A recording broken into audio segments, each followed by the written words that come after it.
मधुर द्वारका लीला च करति च गोकुले नीलाचल स्थितः कृष्णस्तथा एव चरति प्रभु।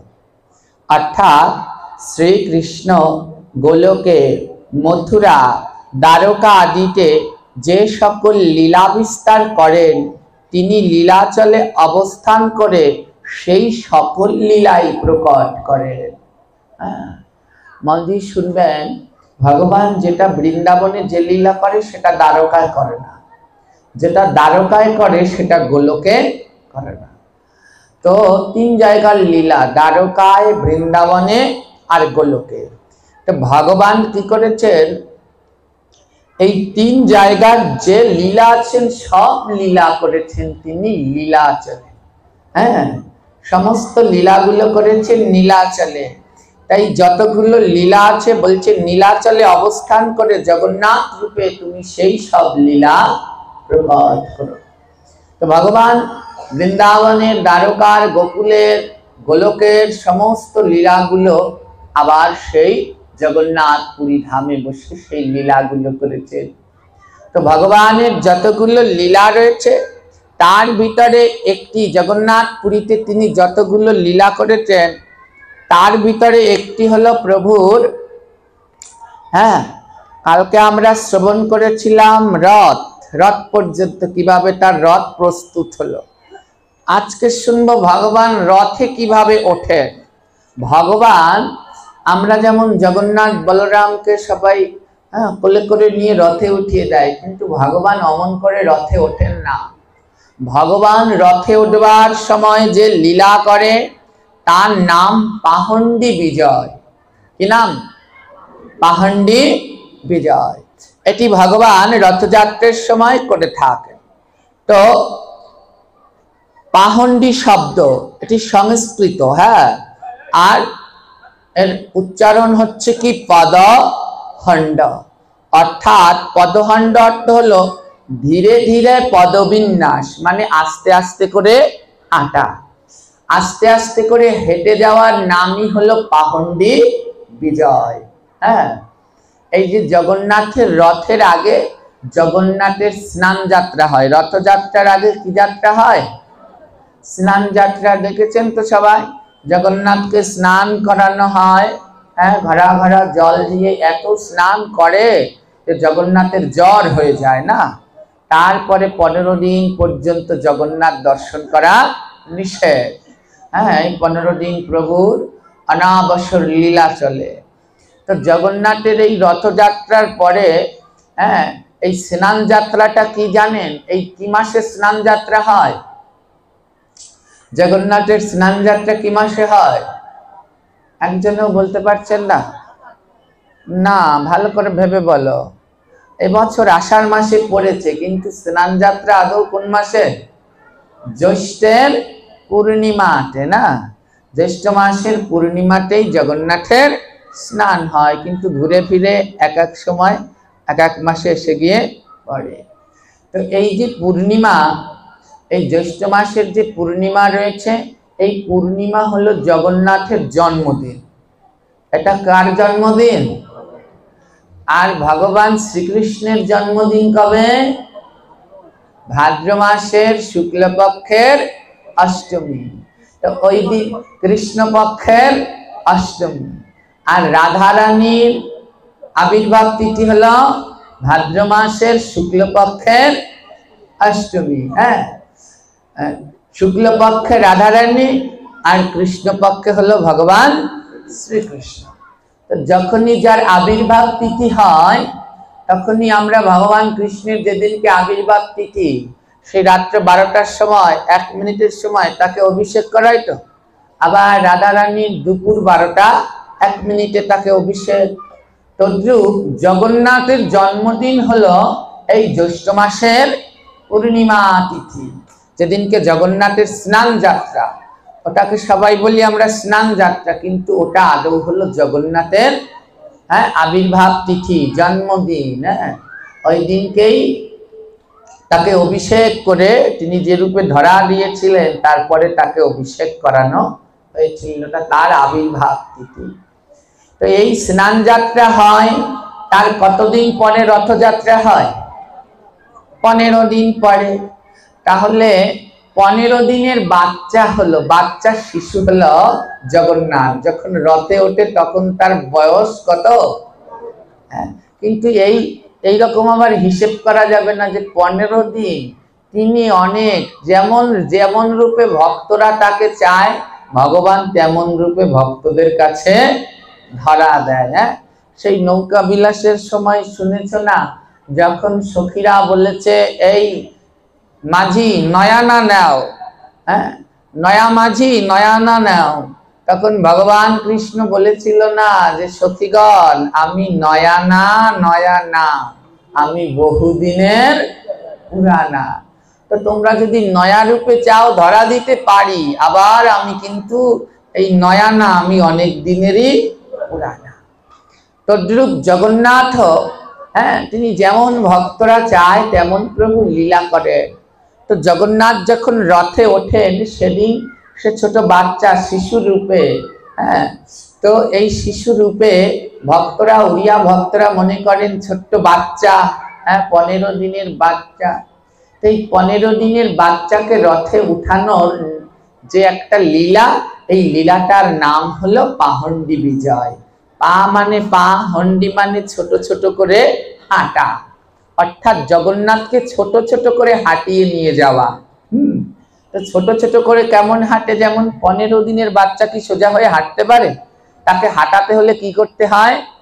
দুইজনকে দুই পাশে ধরতে হয়, একজন এই হাত আরেকজন এই হাত, তারপরে যদি ওকে এরকম করে ধরে ধরে ভক্তরা বাচ্চাদের যেমন করে হাঁটায়। তো জগন্নাথকে যখন রথে উঠায় তখন জগন্নাথকে ওইভাবে হাঁটিয়ে হাঁটিয়ে নিয়ে যাওয়া হয়। ভক্তরা জগন্নাথের দুই কাঁধে ধরে, এই এক পাশে একদল আরেক পাশে আরেক দল ধরে কাঁধে করে হাঁটিয়ে হাঁটিয়ে নিয়ে যায়। তো হাঁটিয়ে নিয়ে যাওয়ার সময় ভক্তদের ভাবতো তাদের কত রকমের অনুরাগ। তো ভক্তরা মনে করেন যে জগন্নাথ এই পাথরের উপর দিয়ে হেঁটে যাচ্ছে, তো ভক্তরা মনে করেন এই পাথরের উপর দিয়ে হেঁটে যাবে, এতে যদি জগন্নাথের নরম চরণে ব্যথা লাগে, এত ছোট বাচ্চা 15 দিনের বাচ্চা, যদি পাথরের, জগন্নাথ পুরী মন্দির তো সব পাথর, আর সেখানে কোনো গাছগাছালি নেই, তো যেই কারণে কি হয়, একটু রোদ উঠলে পরে এত গরম আর ওখানে পাড়া দেয়া যায় না। তাই পুরীর যে পান্ডারা রয়েছে তারা কি করেন, একটু পরে পরে ওই চারপাশে জল দিয়ে দেয়, ওর ভিতরে চারপাশে, মন্দিরের চারপাশে জল দিয়ে দেয়, যেন ওই পাথরগুলো একটু ঠান্ডা থাকে, এর জন্য জল দিয়ে দেয়। তো পান্ডারা, ভক্তরা মনে মনে ভাবছেন যে জগন্নাথের এত নরম নরম পা, এ যদি পাথরের উপর দেয় তাহলে তো প্রভুর বড় কষ্ট হবে। তার জন্য কি করা হয়, জগন্নাথকে যে হাঁটিয়ে হাঁটিয়ে রথে নিতে হয়, অনেকে কোলে করে নিয়ে যায়, মাথায় করে না, তাকে হাঁটিয়ে হাঁটিয়ে রথে নিয়ে যেতে হয়, এবং সে তখন এরকম দুলতে থাকে, আর সেই যে দর্শন সেটা অপূর্ব লাগে। তো ওই হাঁটিয়ে হাঁটিয়ে নেওয়ার সময় তো একটা পা যেই জগন্নাথ দেয়, মানে এখান থেকে যেই সামনে নেয়, আর পায়ের নিচে একটা বালিশ দেয়। কি দিয়ে দেয়? বালিশ, নরম তুল তুলে একটা করে বালিশ দিয়ে দেয়। যেই এক পা দিয়ে আবার সামনে নেয়, আবার আরেকটা বালিশ দেয়, যেন প্রভুর পায়ে ওই শক্ত পাথর না লাগে। এই যে বালিশ দিয়ে দিয়ে, একটা বালিশ নিয়ে যায় পান্ডারা, বদলি করে আবার আরেকটা দেয়, জগন্নাথ সেইটার উপরে আবার পা রাখে, আবার যে সামনে আরেকটা পা দেয়, আবার আরেকটা বালিশ দিয়ে দেয়। এই বালিশের উপরে পা দিয়ে দিয়ে জগন্নাথ রথে ওঠেন। এই ওঠাটার নাম হলো পাহন্ডি বিজয়। তো বলছে যারা এই পাহন্ডি বিজয় দর্শন করে, জগন্নাথ এই রথে ওঠে, বালিশ দিয়ে দিয়ে যে রথে ওঠা, এটা যারা দর্শন করে তাদের আর পুনর্জন্ম হয় না, ওখানেই তাদের সমস্ত মুক্তি হয়ে যায়।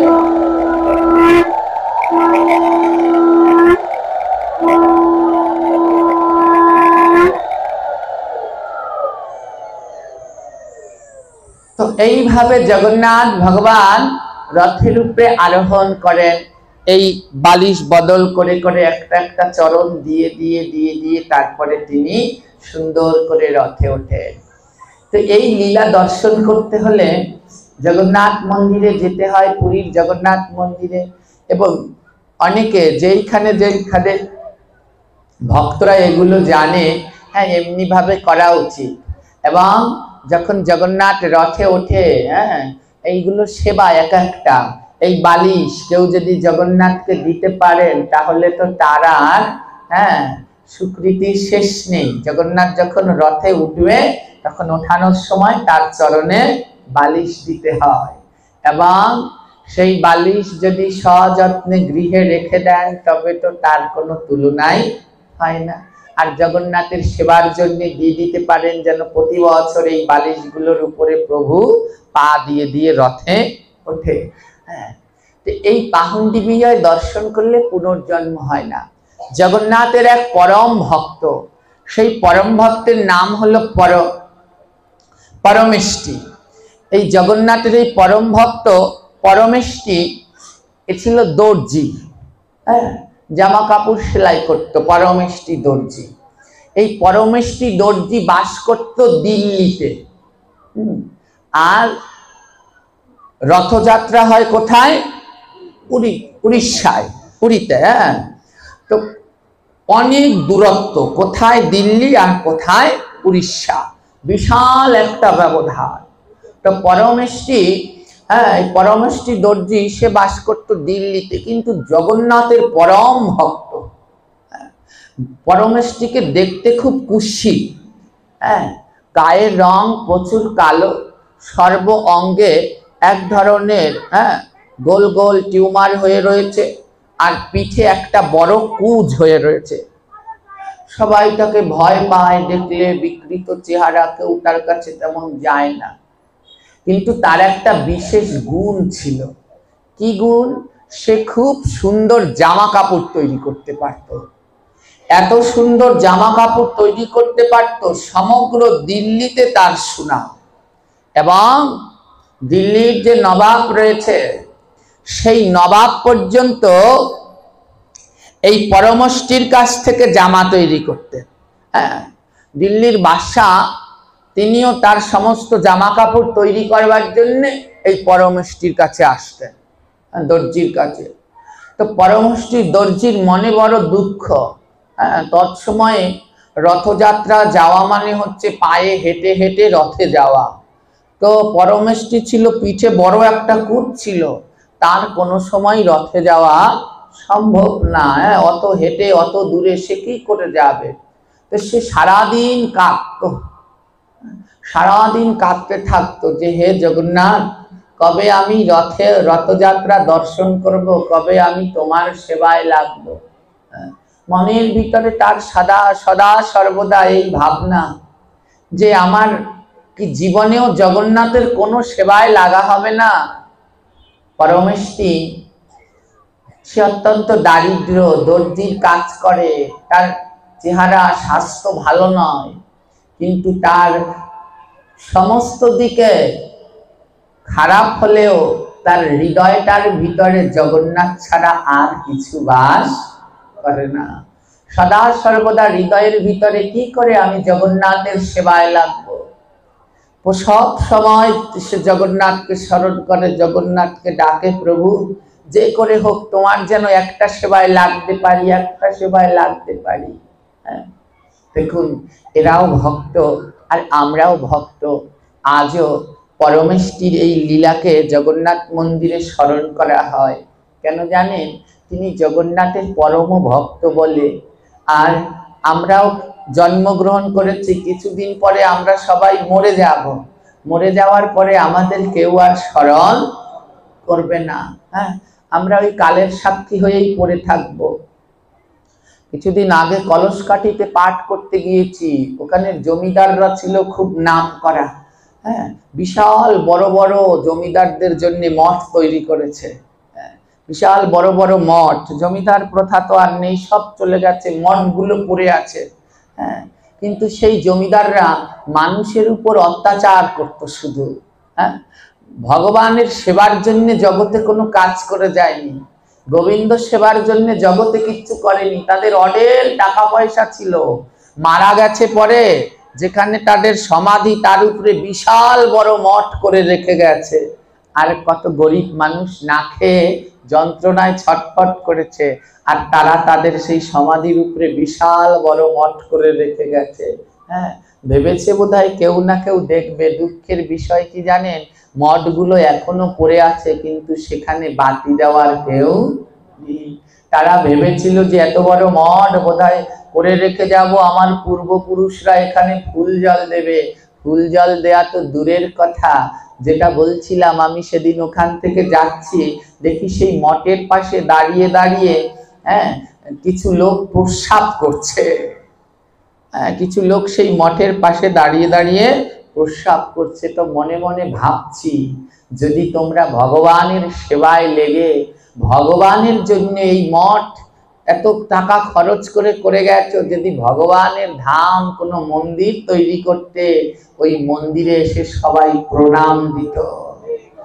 আর ওখানে এমন বড় বড় তৈরি করে দিয়েছো, সেই মঠ তৈরি করে দিয়েছো, কিন্তু এখন আর দেখবার তো কেউ নেই। কি অবস্থা! মুখে বলা যায় এই কথাগুলো? তো যারা ভক্ত তারা সব সময় গোবিন্দের কথা ভাবে, আর যে গোবিন্দের কথা ভাবে আবার গোবিন্দ তার কথা ভাবে। সবাই মনে করে যে বাবা, তাহলে আমরা তো ভগবানকে ডাকি, তাহলে আমরা এত কষ্ট পাই কেন? গোবিন্দ আমাদের কথা ভাবে না। এত ডাকি তাও আমাদের কষ্ট, গোবিন্দ আমাদের কথা ভাবে না। এইগুলো যারা মনে মনে ভাবছো তারা ভুলের জগতে আছো। কেন জানো? গোবিন্দ আমাদের এত ভালোবাসে বলেই এত কষ্ট দেয়। আমাদের পূর্ব জন্মের কত অপরাধ, গোবিন্দ আমাদের ভালোবাসে বলে যারা ভগবানকে ডাকে তাদের কষ্ট দেয়। কেন জানো? সমস্ত কষ্টগুলো এই পৃথিবীতে দিয়ে, ওই পূর্বজন্মের যত পাপ সেগুলো এখানে শাস্তি দিয়ে দেয়। প্রভু বলে, এখানে যদি সব শাস্তি দিয়ে দেই, ওই পূর্বজন্মের পাপের জন্য তোদের আর নরকে যেতে হবে না। তাই পূর্বজন্মের সব শাস্তি এখানে দিয়ে আমার কাছে তোদেরকে আবার ফিরিয়ে নিয়ে যাও।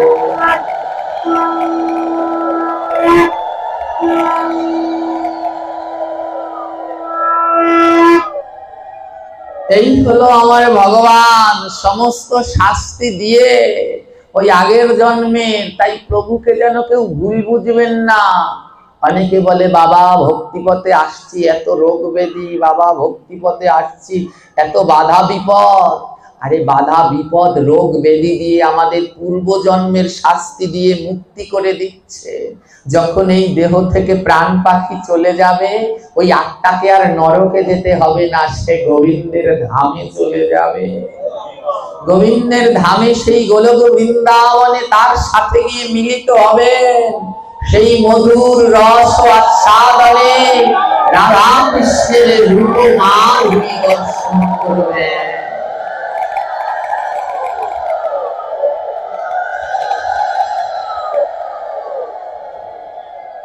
তাই প্রভু আমার যত কষ্ট এখানে দিয়েই নিয়ে যায় ভক্তদের। তো পরমশ্রী সদা সর্বদা কাঁদে জগন্নাথ জগন্নাথ বলে, প্রভু আমি কি তোমার সেবায় লাগবো না? প্রতিদিন কাজ করি, অর্থ উপার্জন করি, ব্যাগ ভরে বাজার আনি, শুধু আমার পেটে উদারের সেবায় লাগে, তোমার সেবায় লাগলো না। প্রতিদিন কাঁদে, হে জগন্নাথ কবে তোমার দর্শন হবে, কবে তোমার দর্শন পাবো। এইদিকে কি হলো, দিল্লির নবাব বাদশাহ, দিল্লির বাদশাহ তার সোনার সিংহাসন, রত্ন সোনার সিংহাসন। দিল্লির বাদশার মনে হলো যে আমার সিংহাসনের দুই পাশে দুটো বালিশ লাগবে, দুপাশে দুটো বালিশ লাগবে। যেমন ওই যে সোফা সেট থাকলে ওর পিছনে থাকে না ছোট ছোট বালিশ, কি বলে ওকে, কুশ, ওগুলো দিয়ে দেয়। তো দিল্লির নবাব তিনি ভাবলেন আমার এই সিংহাসনের দুই হাতের পাশে দুটো বালিশ বানাবো, যেন হাত দুটো রাখতে সুবিধা হয়। তাই নবাব কি করলেন, হ্যাঁ, তার সেই মন্ত্রীকে পাঠিয়ে দিলেন, যাও দিল্লির ভিতরে সব থেকে সুতোর কাজ, সুই সুতোর কাজ কে ভালো করতে পারে। হ্যাঁ, মন্ত্রী বলল, মহারাজ ওই যে পরমেষ্টি দর্জি আছে, ও খুব ভালো কাজ করে, ও সেলাই টেলাই খুব ভালো পারদর্শী, হ্যাঁ, ও সেলাই টেলাই খুব সুন্দর করে, ওর কাছে দিয়ে। নবাব বলে, বেশ, তাহলে ও পরমেষ্টির কাছে দুটো বালিশ তৈরি করতে দেবে। তবে কেমন বালিশ? যেমন দামি যে বালিশ তৈরি করা হয়, ওর কাবারে বিভিন্ন ফুলের নকশা থাকে। হ্যাঁ, নবাব বলছে, শোনো, আমার জন্য যে বালিশ তৈরি করা হবে তাতে ফুলের নকশা থাকবে, আর ওই ফুলের মধ্যে মধ্যে হীরা, মণি, মুক্তা, পাথর বসানো থাকবে। হ্যাঁ, এত দামি বালিশ তৈরি করবে যে নকশার মধ্যে যেন হীরা বসানো থাকে, মণি, মুক্তা থাকে। বেশ, আর কি মহারাজ? ওই বালিশের কাবার খোলটা যেন তৈরি হয় রেশম কাপড় দিয়ে, রেশম কাপড় হলো খুব দামিও। আর কি? বলে ওই যে বালিশটা সেলাই করবে, ওই সুতোগুলো হবে সব স্বর্ণের, স্বর্ণের সুতো দিয়ে যেন বালিশ সেলাই করা হয়। এমন দামি বালিশ তৈরি করবে আমার জন্য, আমি আমার 2 হাত রাখবো ওই দুটি বালিশের উপরে। যাও মন্ত্রী, পরমেষ্টির কাছে গিয়ে এই মূল্যবান বালিশ তৈরি করতে দাও। মন্ত্রী পরমেষ্টি দর্জির কাছে গেল। দর্জির কাছে গিয়ে, হ্যাঁ, দর্জি তো ভয়ে আটকে উঠেছে, নবাবের লোক এসেছে, মন্ত্রী এসেছে। মন্ত্রী বলছে, শোনো পরমেষ্টি, এর আগে নবাবের জন্য যা তৈরি করেছো করেছো, কিন্তু আজকে যেটা তৈরি করবে এটা খুব দামি, এটা নবাব তার রত্ন সিংহাসনের 2 পাশে রাখবে। হ্যাঁ, এই বালিশ দুটো খুব সুন্দর করে তৈরি করবে, মণিমুক্ত দিয়ে চারপাশে খোদাই করবে, সেলাই করবে সব সোনার সুতো দিয়ে। এই যে যা যা লাগবে বালিশ তৈরি করার সমস্ত উপকরণ এখানে দিয়ে গেলাম, এই দিয়ে সুন্দর করে এই দুটো বালিশ প্রস্তুত করবে। পরমেষ্টি বাদশার বালিশ তো পরমেষ্টি খুব সুন্দর ভাবে দুটো বালিশ তৈরি করলো, একেবারে সুন্দর করে খোদাই করে, হ্যাঁ, খোদাই করে হীরামণি মুক্ত দিয়ে, সোনার সুতো দিয়ে একেবারে অপূর্ব সুন্দর দুটি বালিশ তৈরি করলো। বালিশ তৈরি করলো, নবাবের লোক নিতে আসবে যথা সময়ে। এইদিকে বালিশ তৈরি করা হয়ে গেছে, কিন্তু বালিশ তৈরি করে তার ভিতরে পরমেষ্টির চিন্তায় একটাই, শুধু গোবিন্দ সেবা, গোবিন্দ ভাবনা, ও ছাড়া আর তার কোনো অন্য ভাবনা নেই। তো পরমেষ্টির নয়ন জলে ভাসছে আর কাঁদছে, জগন্নাথ, হ্যাঁ, আজ তোমার রথযাত্রা উৎসব, সেই দিন ছিল রথযাত্রা। পরমেষ্টি কাঁদছে, আজ তোমার রথযাত্রা, দিল্লি থেকে কত ভক্ত রথে গিয়েছে তোমায় দর্শন করতে, কিন্তু আমার আর রথযাত্রা দর্শন করা হলো না। আমার কপালটা এত পোড়া, আমার আর রথযাত্রা দর্শন করা হলো না। আমি সারা জীবন এই সংসারের বোঝাই বইলাম, হ্যাঁ, এই সংসারের জ্বালাই ভোগ করতে লাগলাম। সারাদিন কাজ করি, সেলাই করি, মেশিনে সেলাই করি, এতে যে অর্থ পাই, এর অর্থটা যদি 1 পয়সাও তোমার সেবায় লাগতো, আমার জীবনটা ধন্য হতো। কোনোদিন আমার কোনো কিছু কি তোমার সেবায় লাগবে না জগন্নাথ? এই বলে ওই জগন্নাথের একটা চিত্রপট হাতে নিয়ে পরমেষ্টি কাঁদছে। হ্যাঁ, বলি তোমার সেবায় লাগব কবে, তোমার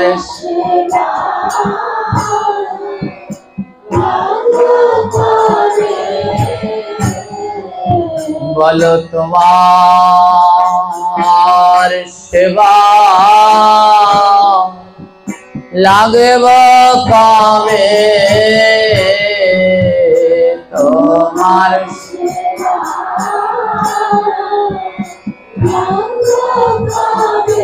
আমার মানব জীবন যায় চলে যায়, তোমার সেবায় লাগব কামে মন। হরিবল হরিবল।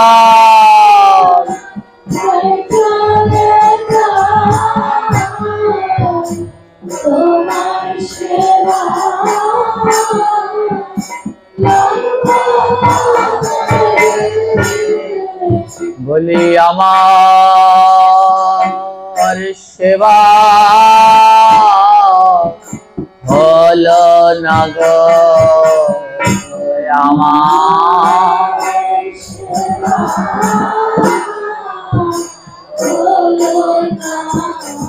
বলি বড় আশা ছিল মনে, আমি করব সেবা ভক্ত চরণে।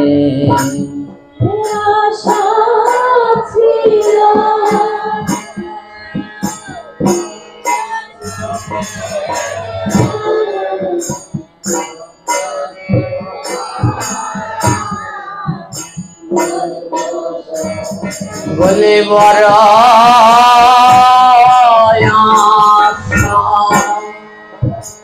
আমার মনে, আমি ভক্তের সেবা করব চরণে। বড়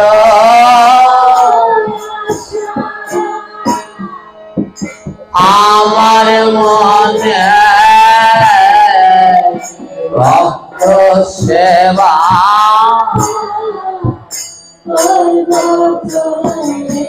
আমার কোনো আশা পুরালো না।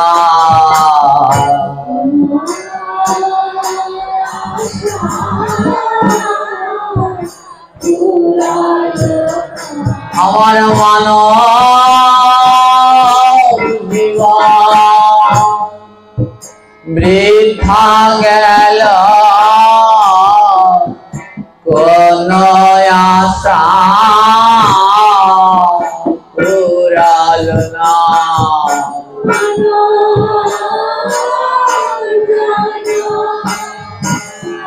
হরিবল হরিবল।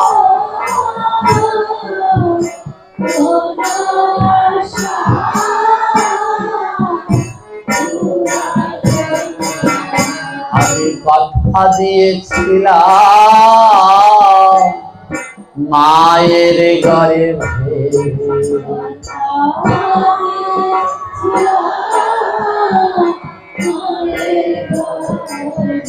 মা আমরা যেদিন মাতৃগর্ভে ছিলাম, যখন এই পৃথিবীতে ভূমিষ্ঠ হব, ওই যাবার কালা আসবার সময়ে গোবিন্দ আমাদের মাতৃ জঠরে দর্শন দিয়েছিল। আর যখন দর্শন পেলাম, যখন আমরা এই পৃথিবীর মাঝে আসব, গোবিন্দের চরণ ধরে প্রতিজ্ঞা করেছিলাম, গোবিন্দ এই মায়ের গর্ভে থেকে কি তোমার ভজন হয়? এই সুন্দর পৃথিবীতে গিয়ে প্রাণ ভরে তোমার ভজনা করব। কিন্তু সেদিন আমরা কথা দিয়েছিলাম ভগবানকে, এই সুন্দর পৃথিবীতে এসে অর্থের লোভে, কামনার লোভে, নারীর লোভে, পুত্র সন্তানের লোভে পড়ে আমরা সেই প্রতিশ্রুতি ভুলে গেছি। আর আমাদের সেই গৌরের ভজন করা হলো না। তাই মহাজন বলছে, আমার গৌর ভজনা হলো না গো।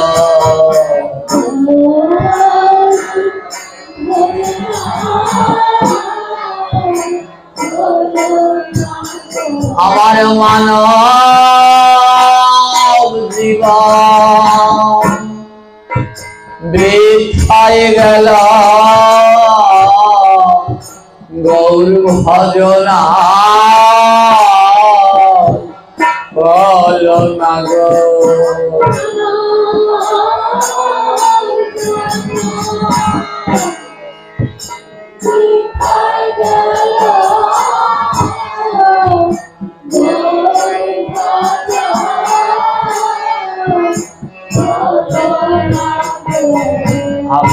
সেবা দেব, তোমার সেবা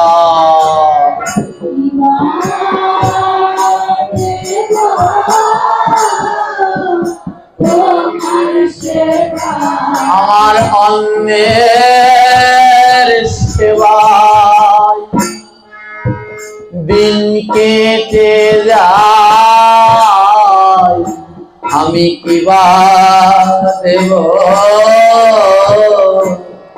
তোমার সেবা।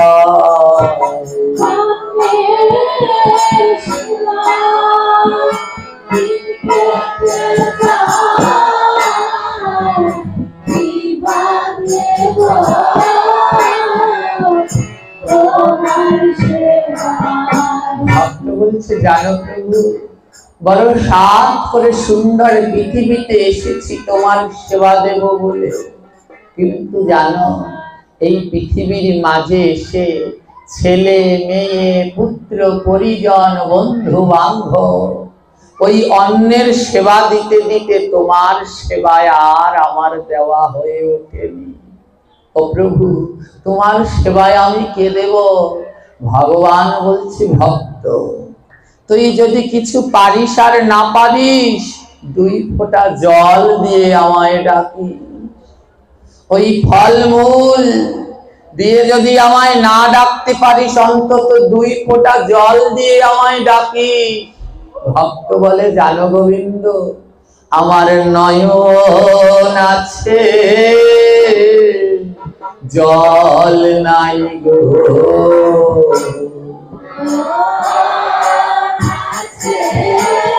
হরিবল হরিবল, আমার নয়ন আছে জল নাই গো,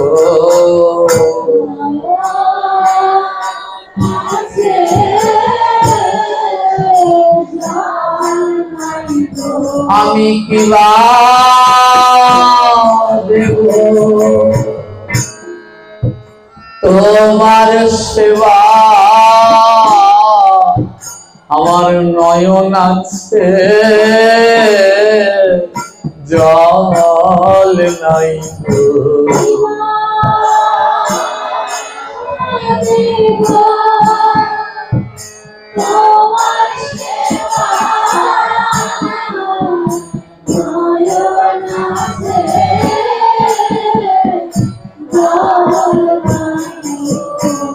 জানো প্রভু, আমার 2টি নয়ন আছে, কিন্তু এই 2 ফোঁটা নয়নের জল দিয়ে যে তোমার সেবা দেব, আমার নয়নে জল নাই। মহাজন বলে, শোনো, যখন কেউ নতুন পুকুর খনন করে, ওই পুকুরে জল থাকে না, ওই পুকুরে জল পরিপূর্ণ করতে হলে পাশের কোনো বড় জলাশয় থেকে জল আনতে হয়। হ্যাঁ, নতুন পুকুরে জলে ভরতে হলে মেশিন দিয়ে পাশের একটা পুকুর দিয়ে জল এনে নতুন শূন্য পুকুরটা ভরতে হয়। তদ্রূপ আমাদের দেহটা একটা শূন্য পুকুর, জলাশয়, জলাশয় থেকে জল আনতে হবে। এই যে আনার মাধ্যম, এই আনার মাধ্যমকে বলে সাধু সঙ্গ। আর জল, বড় জলাশয় কি বলে? বড় জলাশয়টা হলো শুদ্ধ ভক্ত। বলে, হে খালি পুকুর, তুমি যদি ওই ভরা পুকুরের পাশে যাও, আর ভরা পুকুর যদি কৃপা করে, তবে তার জল দিয়ে তুমি পূর্ণ হয়ে যাবে। তাই মহাজন বলছে, তোমরা ধরো ধরো ভক্তের সঙ্গ,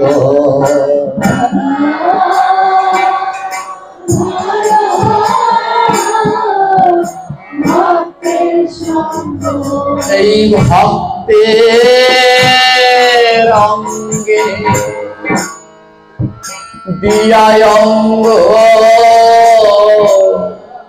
করো করো বৈষ্ণব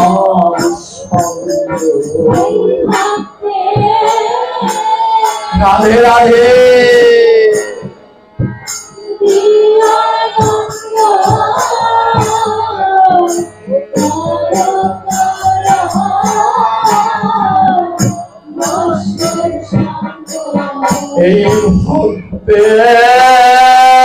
অঙ্গে দিয়ায় অঙ্গ করো করো তোমরা ভক্ত সঙ্গ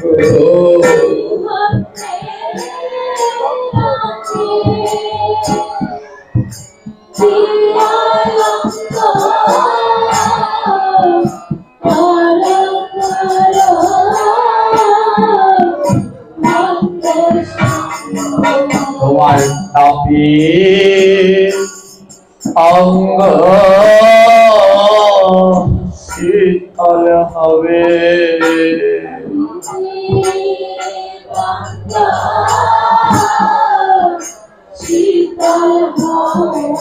তোমার তাপে অঙ্গ শীতল হবে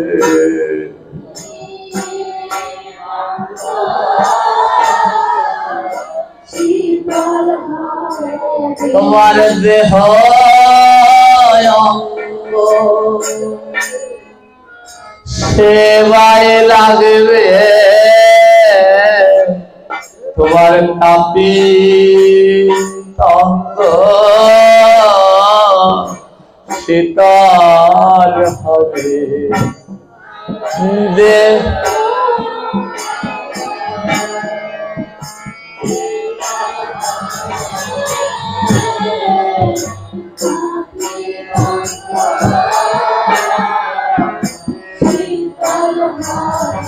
বলি করো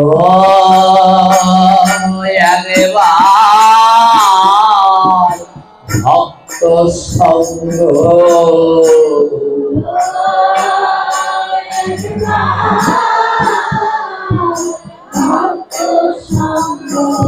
এই মনে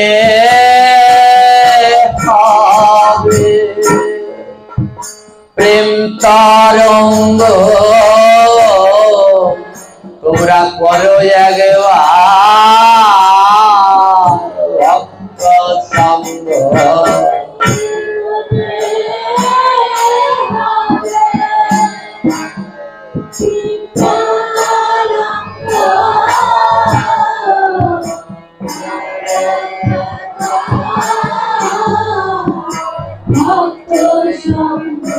আমার হেন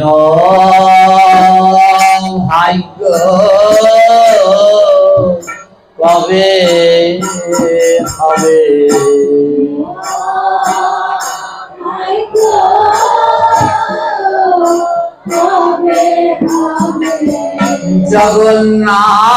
জগন্নাথ দর্শন দেবে আমার হেন ভাগ্য কবে জগন্নাথ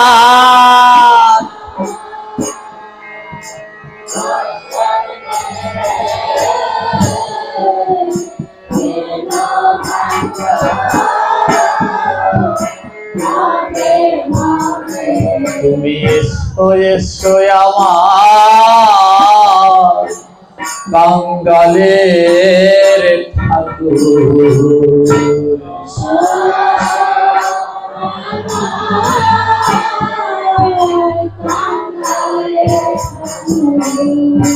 আমার ভাঙা হৃদি মন্দিরে তুমি এসো এসো আমার কাঙালের ঠাকুর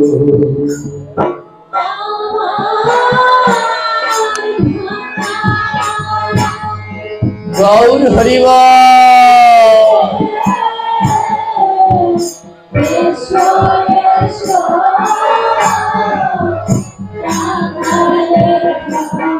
আমি নয়ন জলে তোমার স্মরণ ধোয়াবো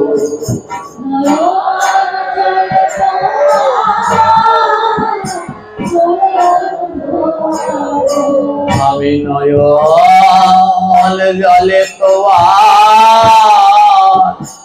চরণ ধোবো।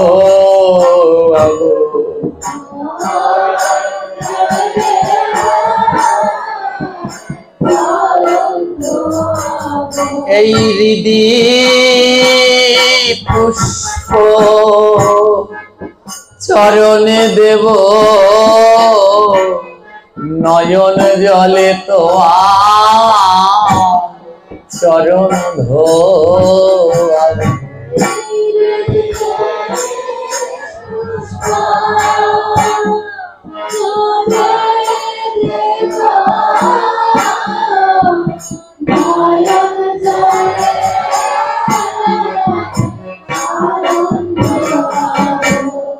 আজ এই বলে পরমষ্টি দর্জি কাঁদছে, হে জগন্নাথ আমার তো গোনাদিন ফুরিয়ে যাচ্ছে প্রভু, ওই পুরীতে গিয়ে তো তোমার দর্শন হবে না, কারণ আমার তো সেই ভাগ্য নাই, অত দূরে গিয়ে তো তোমার দর্শন করতে পারবো না। ও প্রভু তুমি নাকি কাঙালের ঠাকুর, যদি কাঙালের হও তবে আমায় কি দর্শন দেবে না? কাঁদতে কাঁদতে পরমেষ্টি ওই যে মেশিন যাতে সেলাই করে ওই মেশিনের উপরে ঘুমিয়ে পড়েছে না।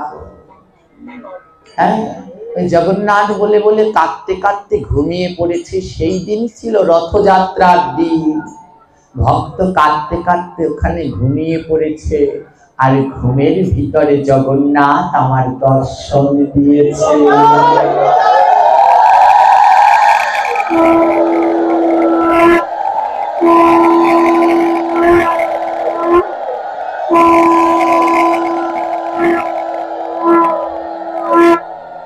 পরমষ্টি বৈষ্ণব দর্জি আমার ঘুমের ভিতরে আজ জগন্নাথের রথযাত্রা দর্শন করছে। দেখো রথ দর্শন করলে এইখানে বসেও করতে পারেন, যদি ডাকার মতো তাকে ডাকতে পারে। পরমষ্টি দর্জি জগন্নাথকে ডাকছে, প্রভু আমার তো সামর্থ্য নেই অত দূর গিয়ে তোমার রথ দেখবো। ওই কেঁদে কেঁদে যেই ডাকছে, ঘুমিয়ে পড়েছে, ঘুমের মধ্যে জগন্নাথের রথযাত্রা দর্শন করছে। জগন্নাথ আজ সুন্দর ফুলমালা দিয়ে সেজেছে, জগন্নাথের বড় চূড়া হয়, ফুল দিয়ে চূড়ো বানিয়ে দেয়, আর তাতে সোলার কদম ফুল, ওই কদম ফুল দিয়ে দেয়। আর চূড়ার মাথার উপরে জগন্নাথকে যেদিনকে রথে ওঠায় এই পুষ্প শৃঙ্গার, ওই চূড়ার মাথার উপরে এক গাছা দুর্বা ঘাস থাকে, ও হেলে দুলে জগন্নাথ উঠছে। তো জগন্নাথকে যখন ওই মন্দির থেকে বের করছে, ওই রথ পর্যন্ত নিয়ে যাবে, ওই লীলাটার নাম কি মনে আছে তো? কি বলে বলো তো? একটু আগে বললাম পাহন্ডি বিজয়।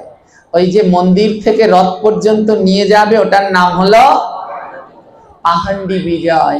তো ও কি জগন্নাথ খালি পায়ে যায়? কিভাবে যায়? বালিশ দেয়, হ্যাঁ, যেন নরম বালিশের উপরে পা দিয়ে দিয়ে জগন্নাথ রথে যায়। ঘুমের মধ্যে ওই পরমেষ্টি এই লীলা দর্শন করছে।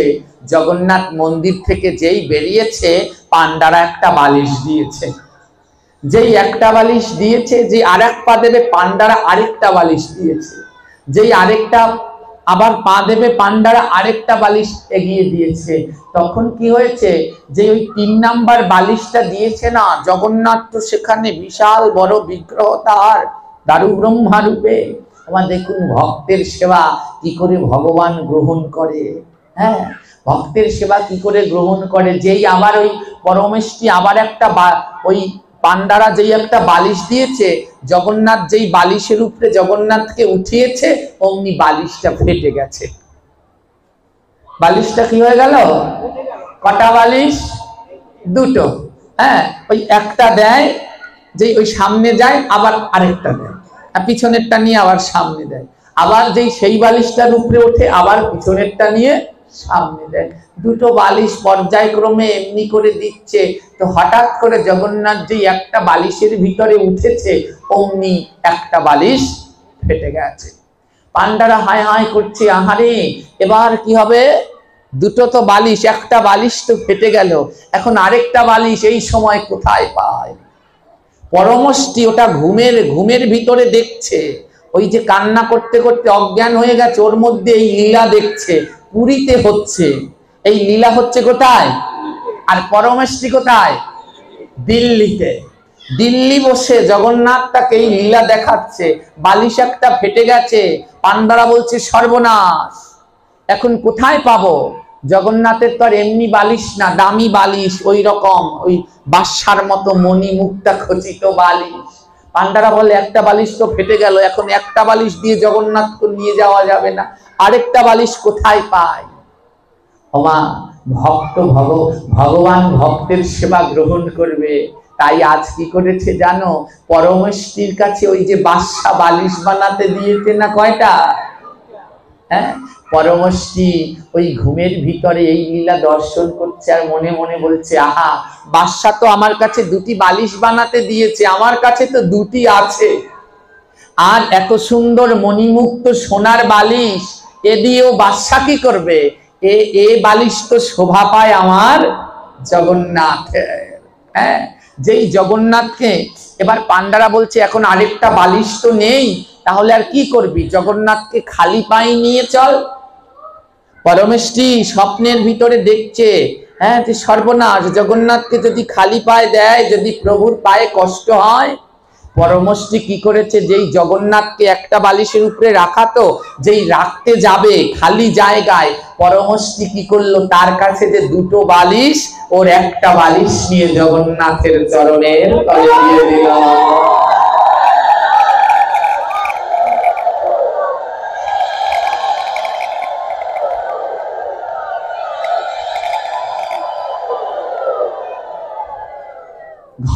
জগন্নাথ রথে যাচ্ছেন পুরীতে, আর পরমেষ্টি বালিশ দিচ্ছে দিল্লিতে বসে। ওই যে নবাব দুটো বালিশ বানাতে দিয়েছে, তার একটা কোথায় দিয়েছে? জগন্নাথের চরণের তলে। পান্ডারা আবার পিছনের বালিশটা সামনে দিয়েছে, জগন্নাথ সেটায় দাঁড়িয়েছে, আবার পরমেষ্টির বালিশটা সামনে দিয়েছে, এমনি করে জগন্নাথ রথে উঠছে। হ্যাঁ, পরমেষ্টির আনন্দ আর ধরে না। কতদিনের স্বাদ, জগন্নাথ তোমার একটু সেবায় লাগবো। হে প্রভু, আজ তো লেগেছে, কত জামা কাপড় বানিয়েছি, মেশিনে কত কাজ করেছি, কিন্তু একটা জামাও ভক্ত ভগবানের সেবায় লাগেনি। কত বালিশ বানিয়েছি, তাতে হ্যাঁ, তাতে ওই কত লোক ঘুমিয়ে রয়েছে, কিন্তু আমার গোবিন্দের সেবায় একটাও লাগেনি। পরমেষ্টি তখন সেই দুটো বালিশের একটা বালিশ জগন্নাথের সেবায় দিলেন। ঘুমের মধ্যে পরমেষ্টি জগন্নাথের এই রথযাত্রার লীলা দর্শন করলেন। রথের অগ্রে অগ্রে পরমেষ্টি নৃত্য করতে করতে যাচ্ছে, রথ চলছে আর পরমেষ্টি তার সামনে নৃত্য করতে করতে যাচ্ছে, পিঠে ইয়া বড় একটা কুজ সেই নিয়ে যাচ্ছে। কিছুক্ষণ পর পরমেষ্টির ঘুম ভেঙে গেল। যেই ঘুম ভেঙে গেল, পরমেষ্টি ভেবেছিল যে সত্যি সত্যি আমি পুরীতে গেছি, আর আমার বালিশটা সত্যি সত্যি জগন্নাথের চরণে দিয়েছি। পরমেষ্টি যেই চোখ মেলে তাকালো, দেখলো না, এটা তো পুরী না, আমি তো দিল্লিতেই আছি। হ্যাঁ, এ তো আমি দিল্লিতেই আছি। পরমেষ্টি মনে মনে ভাবলো, তার মানে স্বপ্নে দেখেছি, সত্যি সত্যি আমি জগন্নাথের কাছে যাইনি, আমার বালিশও জগন্নাথের সেবায় লাগেনি। এইটা বলতে বলতে পরমেষ্টি যেই বালিশের দিকে তাকালো, দুইটা বালিশ বানিয়ে রেখেছে, দেখে একটা বালিশ নাই।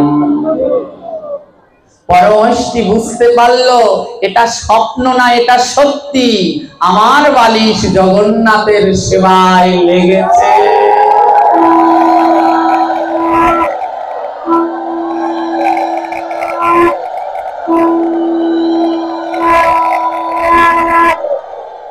পরমেষ্টির আনন্দ আর ধরে না। এইদিকে নবাবের সৈন্যরা পাঠিয়ে দিয়েছে, যাও পরমেষ্টি দর্জির কাছ থেকে আমার বালিশ দুটো নিয়ে আসো। হ্যাঁ, পরমেষ্টির কাছ থেকে বালিশ দুটো নিয়ে আসো। পরমেষ্টিকে বলছে সৈন্যরা গিয়ে, পরমেষ্টি নবাব এখনই দুটো বালিশ নিয়ে তোমায় ডেকেছে। পরমেষ্টি আনন্দের সাথে নাচতে নাচতে নবাবের কাছে গিয়েছে, আর নবাবের কাছে গিয়ে বালিশ দিয়েছে। কটা বালিশ বানাতে দিয়েছে? কটা? ওটা কি সাধারণ বালিশ? মণিমুক্তা খচিত স্বর্ণের সুতো দিয়ে সেলাই করা বালিশ। নবাব জিজ্ঞেস করছে, পরমেষ্টি তোমাকে তো দুটো বালিশ বানাতে দিয়ে হয়েছে, কিন্তু এখানে তো একটা, আরেকটা কোথায়? হ্যাঁ, পরমেষ্টি বলছে, নবাব আরেকটা বালিশ আমি জগন্নাথকে দিয়েছি।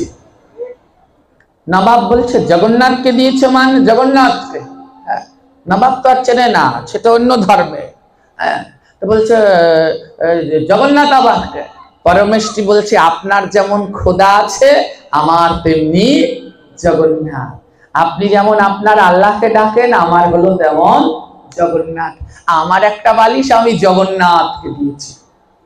হ্যাঁ, আমার বালিশ তুমি জগন্নাথকে দিয়েছো, তোমার খোদা তোমার কাছে এসেছে। নবাব বলছে, তোমার ঠাকুর তোমার কাছে এসেছে? তোমার ঠাকুর কোথায় থাকে? জগন্নাথ। পরমেষ্টি বলে, পুরীতে থাকে। পুরীতে থাকে? পুরীতে থাকে সেই ঠাকুর কোন সময় দিল্লিতে আসতে পারে? কি করে তুমি দিলে? হরিবল। পুরীতে থাকে সেই ঠাকুর কি করে দিল্লিতে আসলো? পরমেষ্টি বলে, জানে